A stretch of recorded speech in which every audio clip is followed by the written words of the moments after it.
मुंह पे कपड़ा ढके दिल्ली पुलिस क्राइम ब्रांच की गिरफ्त में खड़े इस शख्स की कहानी बहुत दिलचस्प है। नाम है हर्ष उर्फ चिंटू। दिल्ली पुलिस ने इसकी गिरफ्तारी पर 50,000 रुपए का इनाम घोषित कर रखा था। यह विदेश में भाग चुका था।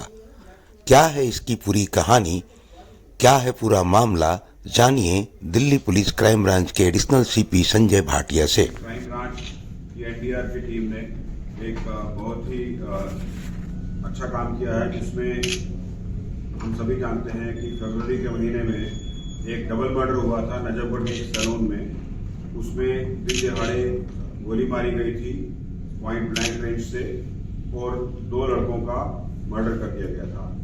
इसका सीसीटीवी फुटेज भी वायरल हुआ था। लोगों ने देखा कि कैसे 2 लड़के पहले आते हैं सैलून के अंदर, वहाँ पर ऑलरेडी 2 लड़के मौजूद हैं, एक साथी उनका और मौजूद है।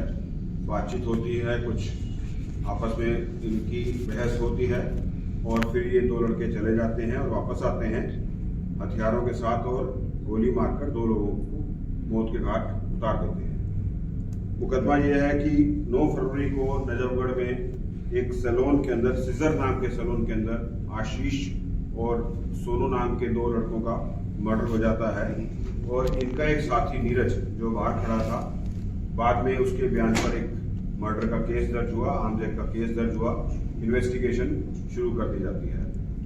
नीरज जो चश्मदीद गवाह था, उसने बताया, एफआईआर में भी लिखा है कि उसको पूरा यकीन है, उसने पहचाना भी कि इसके संजीव भैया और उसके साथी हरीश अलियास चिंटू, ये दोनों आए थे और इनकी आपस में रंजिश चल रही थी, इनकी आपस में चैलेंजिंग चल रही थी, थ्रेटनिंग चल रही थी, एक दूसरे को मारने की बात चल रही थी। और किस तरह एक पुराने मुकदमे में जो 2021 में छावला में हुआ था, जिसमें नरेश करने का मर्डर हुआ था, उसके बाबत कुछ तनातनी चल रही थी।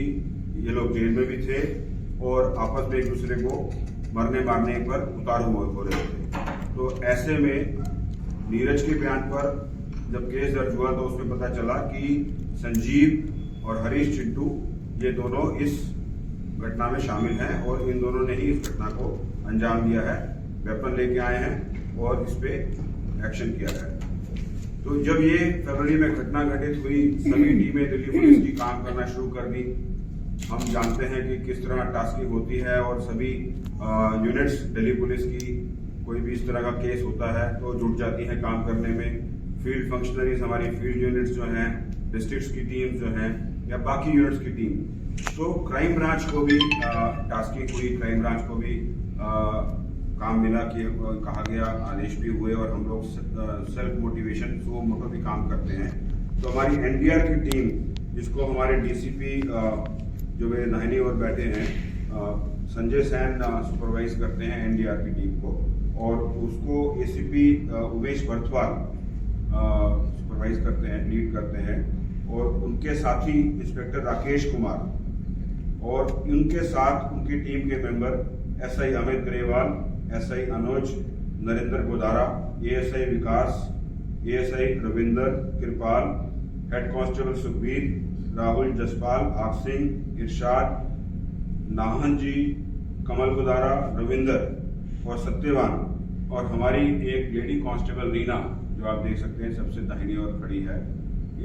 ये पूरी टीम एनडीआर की भी इस काम में लग गई और लगातार हम लोग मशक्कत करते रहे, टेक्निकल इन्वेस्टिगेशन करते रहे, ट्रेडिशनल इन्वेस्टिगेशन करते रहे, और जो आज की डेट में नए नए जो इन्वेस्टिगेशंस के मोड आ गए हैं उन सब पे हम लोग काम करते रहे। जगह जगह हमने रेड्स की, जगह जगह हमने सोर्सेज डेवलप किए, जगह जगह हम लोगों ने जाकर इन्वेस्टिगेशन की, जगह जगह हम लोगों ने लीड निकालने की कोशिश की, और बहुत लगातार मेहनत करने के बाद एसीपी बर्थवाल और संजय सैन की टीम को क्लू ये मिला कि जो ये चिंटू है, हरीश चिंटू, ये फेक पासपोर्ट बनवाकर अमृतसर से जून के महीने में इंडिया से बाहर चला गया है। ये इत्तला मिलने पर हम लोगों ने फिर से काम शुरू कर दिया और उस पासपोर्ट की डिटेल्स निकालने की कोशिश की। उसमें भी लगातार मेहनत हुई, पूरी टीम ने काम किया। मैं नाम आपको सबको बता चुका पूरी टीम का। और पासपोर्ट का नंबर हम लोगों को मिला, पासपोर्ट की डिटेल्स मिली और इमीडिएटली हम लोगों ने उसकी एलओसी खुलवा दी, क्योंकि हमें ये सूचना मिली थी कि ये दोनों लड़के संजीव और उसका साथी हरीश चिंटू मर्डर के बाद छुपते रहे, इधर उधर भागते रहे। फिर ये फेक पासपोर्ट हरीश चिंटू का तो कंफर्म हुआ कि फेक पासपोर्ट पर ये अमृतसर एयरपोर्ट से बाहर चला गया। एलओसी खुलवा दी। एलओसी खुलवाने के बाद अभी आज सुबह अर्ली मॉर्निंग ये हरीश एलियस चिंटू एलओसी में डिटेक्ट हुआ। ये बाहर देश से किसी देश से डिपोर्ट हुआ, यहाँ आया और यहाँ पर एलओसी में डिटेक्ट हुआ। और जैसा कि सिस्टम है, प्रोसीजर है, क्राइम ब्रांच को इत्तला दी गई। क्राइम ब्रांच जाकर इसको फॉर्मल इंटरोगेट करने के बाद, पहचान करने के बाद, आइडेंटिफाई करने के बाद, ऑथेंटिफिकेशन करने के बाद फॉर्मल अरेस्ट करके इसको ले आई है। इससे पूछताछ जब हमने की, इसको इंटरोगेट किया, तो इसने बहुत सारी बातें हमें बताई हैं। कुछ मैं बातें आपके साथ शेयर करूंगा, कुछ हमारी इन्वेस्टिगेशन की जो दूसरी डिटेल्स हैं जो हमारे आगे इन्वेस्टिगेशन में काम आनी है वो मैं आपके साथ शेयर नहीं कर पाऊंगा। इसने ये बताया कि ये जून के महीने में अमृतसर एयरपोर्ट से शारजा चला गया था 9 जून को। इसने फेक पासपोर्ट बनवाया और फेक पासपोर्ट बनवाकर ये शारजा चला गया। शारजा के बाद एज पर हिम जो इसने बताया कि ये वहाँ के बाद बाकू गया, बाकू के बाद से ये वापस इस्तांबुल आया, इस्तांबुल से ये मंडोवा जाने की कोशिश कर रहा था, मंडोवा से ये डिपोर्ट हुआ, डिपोर्ट होकर ये यहाँ आ गया।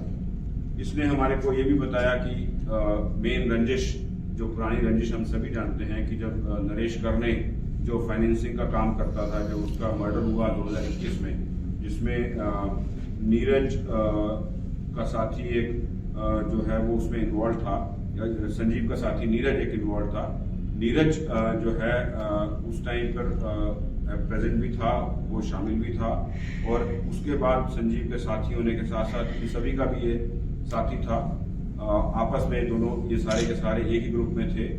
जेल में ये बताया इसने कि जब ये जेल में था और ये पहले भी जब ये अरेस्ट हुआ एक्सटॉर्शन के मुकदमे में, तो ये योगेश टुंडा के कहने पर एक्सटॉर्शन कर रहा था।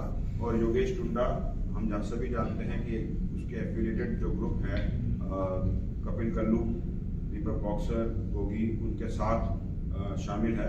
तो ये उनके लिए एक्सटॉर्शन कर रहा था। तो सर आरोपी को कहां से गिरफ्तार किया और पहले कितने केस इस पर?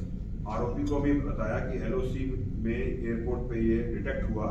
तो एयरपोर्ट पे जब एलओसी पे डिटेक्शन होती है तो जिस लॉ एनफोर्समेंट एजेंसी ने एलओसी खुलवाई होती है उसको इत्तला की जाती है। तो एयरपोर्ट अथॉरिटीज ने हमें इत्तला की, बिकॉज एलओसी क्राइम ब्रांच की एनडीआर टीम ने खुलवाई थी अभी कुछ दिन पहले ही। तो हमें इत्तला मिली, हम जाकर इसको वहां से ले गए। सर फर्जी दस्तावेजों की बात की जाए तो वो कहां से इन्होंने बनवाई? फर्जी दस्तावेजों की अभी जो आप प्रिलिमिनरी हमारी इन्वेस्टिगेशन है उसमें पंजाब से इन्होंने जो है वहाँ के कुछ लोगों से मदद लेकर नकली पासपोर्ट बनवाया और वहाँ से ही अमृतसर से ही इसने फ्लाई आउट किया। जो पोर्ट ऑफ वो है एग्जिट वो अमृतसर है और वहाँ से ये निकल कर मिडिल ईस्ट कंट्री है। सर ये क्या कहना सही हुआ कि जो मर्डर हुआ था ये गैंग वॉर के चलते मर्डर हुआ था, दोनों मर्डर, डबल मर्डर? इसको हम लोग एग्जैक्टली गैंग वॉर नहीं कह सकते, एक अपोजिट गैंग नहीं कह सकते। ये सारे के सारे एक साथ ही एक ही ग्रुप के साथी हैं, मिले हुए हैं, एक दूसरे को फरारी कटवाते हैं, एक दूसरे का साथ देते हैं। सर आपको दीपक बॉक्सर बराबर नाम है, तो नीरज भवाना गैंग के लोगों के मैं आगे ज्यादा जो फैक्ट है मैं उन्हीं पे आपको बात कर रहा हूँ कि जब ये पहले भी बंद हुआ तो तब एक्सटॉर्शन केस में ये योगेश टुंडा के कहने पर एक्सटॉर्शन कर रहा था। तो जो फैक्ट्स हैं मैं उन्हीं पे बात कर रहा हूँ, इन्फ्लुएंस जो है वो ड्रॉ ना करें। तो बाकी जो ये पहले ये गैंग वॉर नहीं है, एग्जैक्टली कोई रिवर्स या राइवलरी नहीं है। आपस में ही ये इन दोनों ये जो पूरा का पूरा ग्रुप था ये आपस में इसकी मदद भी कर रहा था। और कई बार शक आता था इनको कि जो मेरी मुखबरी की है वो शायद संजीव ने करी है, या संजीव को शक था कि जो कुछ बातें पुलिस को पता चल रही है या किसी और को पता चल रही है तो मुखबरी इनके साथ ही कर रहे हैं। तो जो डिसीज है एक दूसरे को जो धमकी दी जा रही थी उसका कारण रूट कॉज यही था? रूट कॉज आपस में ही इनका ये था कि इनको ये लग रहा था, हमने प्रेस रिलीज में भी लिखा है कि ये को ये लग रहा था कि ये दोनों जो हैं आशीष, सोनू और नीरज, ये तीनों इनकी मुखबरी कर रहे हैं। और उनको ये लग रहा था कि वो दोनों संजीव खासकर और हरीश चिंटू उस पूरे ग्रुप में कंप्लीटली इन्वॉल्व नहीं था। वो थोड़ा सा बाहर के जिसे कहते हैं एक्सटर्नल पेरिफेरी में रहने वाला आदमी था। तो उनको ये लग रहा था कि वो उनके साथ दुश्मनी कर रहे हैं। तो जब ये अरेस्ट होते थे तो आपस में जेल में भी ये बात चलती थी कि फलाने आदमी ने मुखबरी की, और उनको लगता था कि जो उनके ऊपर मुसीबत आ रही है या उनके अरेस्टिंग हो रही है कि ये लोग मुखबरी कर रहे हैं। सर 2 सवाल है कि तकरीबन 10 महीने से फरार था और 10 महीने के अंदर इसने बाहर से बैठ के रंगदारियां भी मांगी हैं, कई जगह कुछ वारदात करवाई हैं, और एक ये भी पता लगा है कि ये मोंटी मान के संपर्क में भी था और उसके कहने पे करता।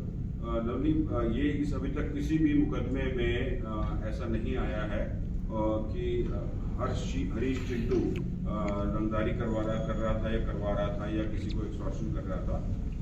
ये नकली पासपोर्ट पर जुलाई में गया है बाहर, और अभी तक कोई भी ऐसा फैक्ट सामने नहीं आया है जिसमें एक्सटॉर्शन में इसकी डायरेक्ट या इनडायरेक्ट इन्वॉल्वमेंट रही हो।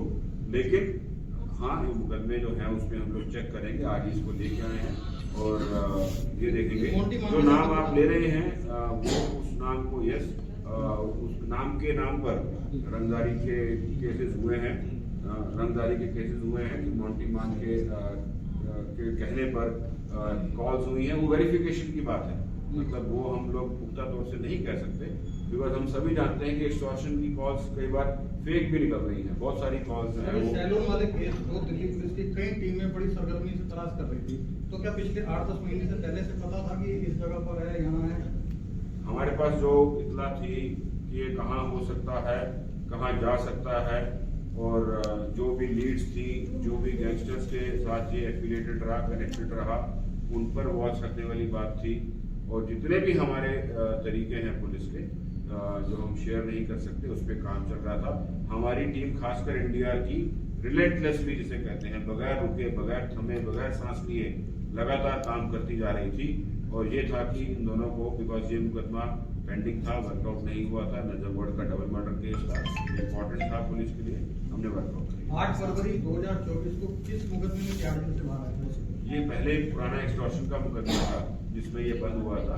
कुछ महीने जेल में रहने के बाद इसको जब बेल मिली तो ये बाहर जब आया तो इसको संजीव ने ही रिसीव किया। संजीव ही इसको अपने साथ ले गया। सारे एक ही ग्रुप में थे। जेल में ये भी मिले। और एक और इंटरेस्टिंग बात की, एक दिन पहले ही ये जो मर्डर हुआ फरवरी में, एक दिन पहले ही ये हरीश चिंटू जेल से छूटा था बेल पर, और 8 तारीख को ये छूटा तो इसको संजीव लेने गया। इसने रिसीव किया, रिसीव करके अपने पास रखा और बताया कि ऐसे ऐसे जो है हमने अगले दिन जो सामने आशीष और सोनू हैं, जहां से उनको धमकियां मिल रही थी, बिकॉज आशीष जो डिसीज्ड है इस केस में वो भी मुकदमेवार है, उसमें भी मुकदमे थे, इनाम था 1 लाख रुपए का, और साथ में उसका साथी सोनू जिसको गोली लगी, ये वो भी सेम क्रिमिनल बैकग्राउंड और सेम ग्रुप के थे। तो वो इनको धमकी दे रहे थे, ये उनको धमकी दे रहे थे, कोर्ट में मिल रहे थे तो धमकी मिल रही थी, कहीं और मुलाकात हो रही थी तो धमकी, क्रॉस धमकी हो रही थी। तो इन दोनों ने ये सोचा कि इससे पहले कि वो अपनी धमकी को अंजाम दें, उसको एग्जीक्यूट करें धमकी को, इससे पहले हम ही एग्जीक्यूट करते हैं। तो इन्होंने उस धमकी के काउंटर में हरीश चिंटू और संजीव ने वेपन ले जाकर नजफगढ़ के सीजर सैलून में उन दोनों का मर्डर कर दिया। नीरज जो चश्मदीद गवाह था जिसके बयान में पर्चा दर्ज हुआ, ये केस अब खुल गया है, हरीश चिंटू गिरफ्तार हो गया है। आगे की कार्रवाई जारी है, इन्वेस्टिगेशन जारी है और इंटरोगेशन हम लोग कर रहे हैं, और जैसे ही कोई नए फैक्ट्स मिलेंगे आपको